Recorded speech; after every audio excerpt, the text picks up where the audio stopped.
Halo, kultivator junior, selamat datang di dunia novel. Mari kita lanjutkan kultivasi berikutnya di Martial God Asura.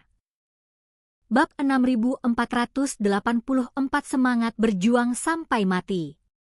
Kalau begitu, jangan biarkan hal itu menjadi lebih mudah.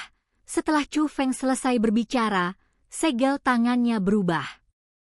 Pohon-pohon yang tadinya menyusut hingga kurang dari 100 meter tingginya, telah dipulihkan hingga ketinggian 10.000 meter. Pada saat yang sama, cabang-cabangnya menjulur seperti beberapa ular raksasa, menghalangi pintu penghalang. Wah, ada metode seperti itu? Wen Sue merasa takjub. Dia melihat bahwa Chu Feng menggunakan kekuatan pohon untuk mencegah Jie Tianran dan yang lainnya pergi. Oh. Melihat ini, Jie Tianran tersenyum menghina, lalu mendesak monster merah itu untuk membuka mulutnya yang berdarah dan menggigit dahan yang menghalangi pintu penghalang. Tetapi gigi-gigi tajam monster itu jatuh dan menembus dahan-dahan, dan keduanya tidak dapat saling bersentuhan. Melihat ini, senyum Jie Tianran membeku. Ia kemudian mengulurkan tangan untuk menyentuh dahan itu, hanya untuk menyadari bahwa kesadarannya benar-benar dapat menyentuh dahan itu. Pada saat ini, Jie Tianran mengerutkan kening. Ini bukan hal yang baik. Monster merah tidak dapat menyentuh pohon secara langsung, jadi ia tidak dapat menghancurkannya. Tetapi pohon itu mampu menghalangi kesadarannya, dan dia tidak bisa pergi. Dengan runtuhnya dunia, siapa yang tahu apa konsekuensinya? Chu Feng akan binasa bersama mereka. Chu Feng, apakah kamu sedang marah? Apakah kau pikir jika kau melakukan ini, aku akan takut padamu? Setelah memahami niat Chu Feng, Jie Tianran memandang Chu Feng.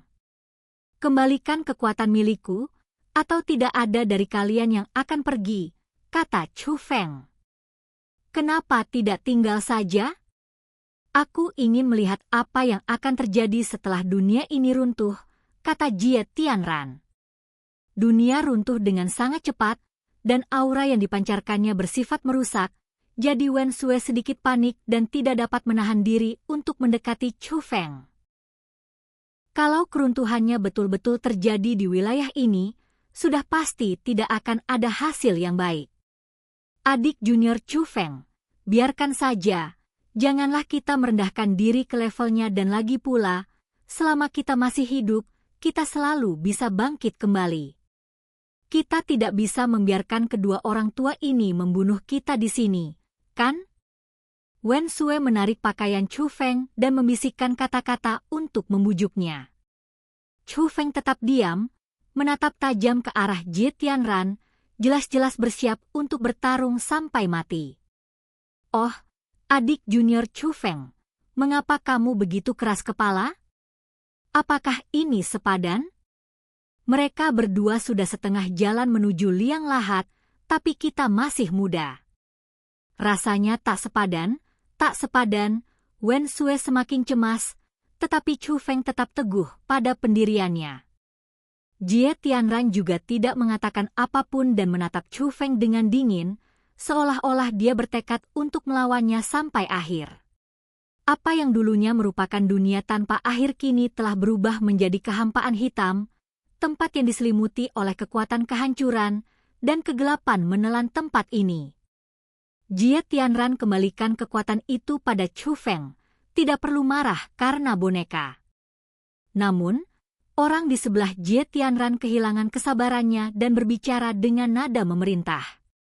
Melihat ini, Jie Tianran mencubit formula ajaib itu, dan monster merah itu membuka mulutnya dan benar-benar memuntahkan kekuatan aneh yang telah ditelannya dari pohon besar Chu Feng dan kembali ke pohon hijau.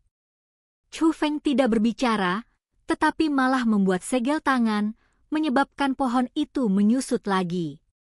Jelas, hanya entitas lengkap yang memiliki kekuatan untuk menghalangi, jadi setelah menyusut kembali, cabang pohon yang menghalangi gerbang penghalang juga ikut tertarik.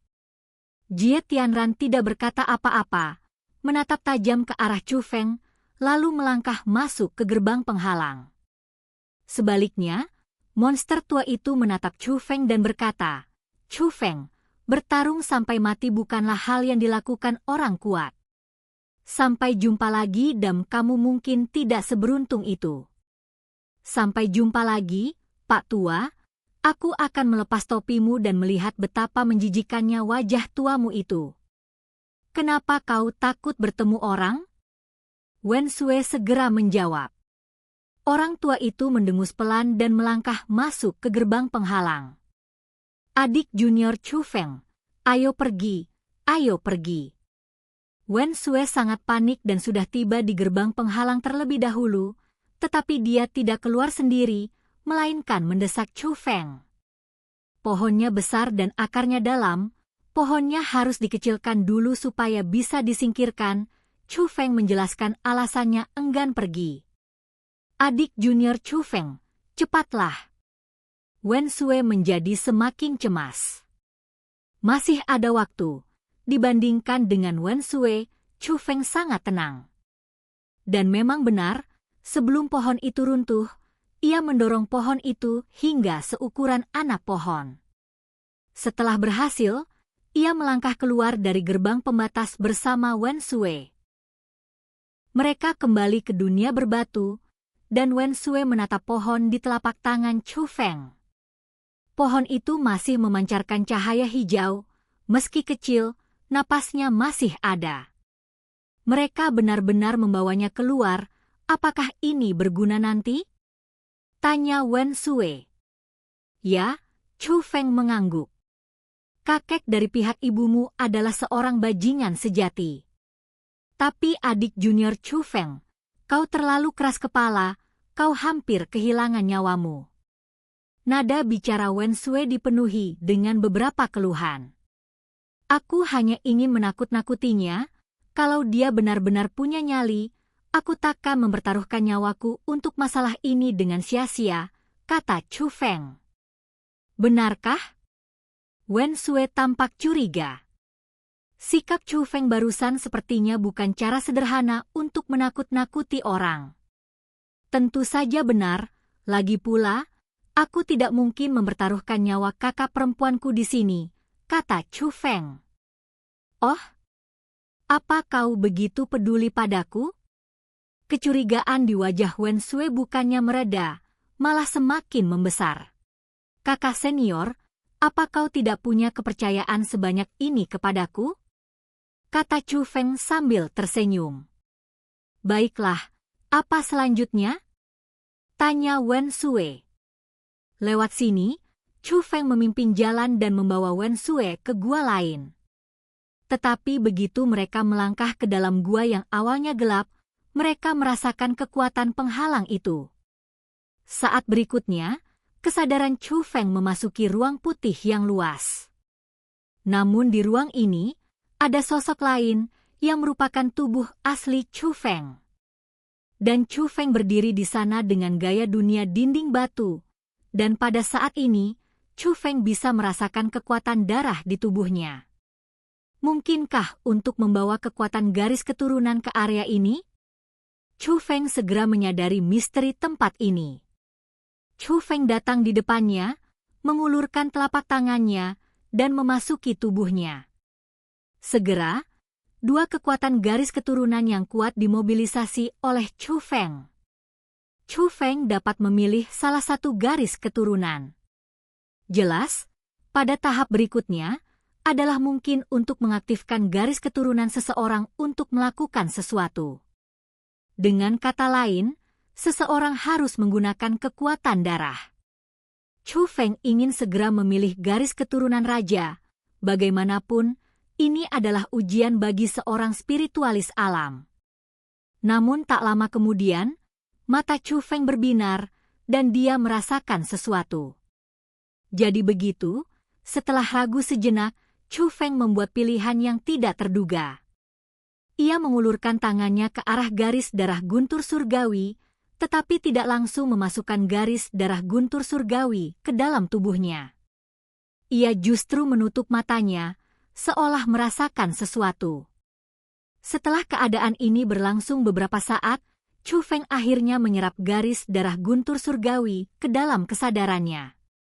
Saat berikutnya, ruang di sekitarnya berubah, dan Chu Feng tiba di sebuah pulau yang dikelilingi oleh ombak besar. Jelas, dia berada di tengah lautan luas. Adik Chu Feng, mengapa kamu baru saja datang? Sebelum Chu Feng bisa mengamati dengan baik, Wen Sui datang ke sisinya. Alasan mengapa Wen Sui begitu cemas adalah karena Jie Tianran dan monster tua itu juga ada di pulau ini. Dan kultivasi kita berakhir. Sampai jumpa di cerita berikutnya di dunia novel.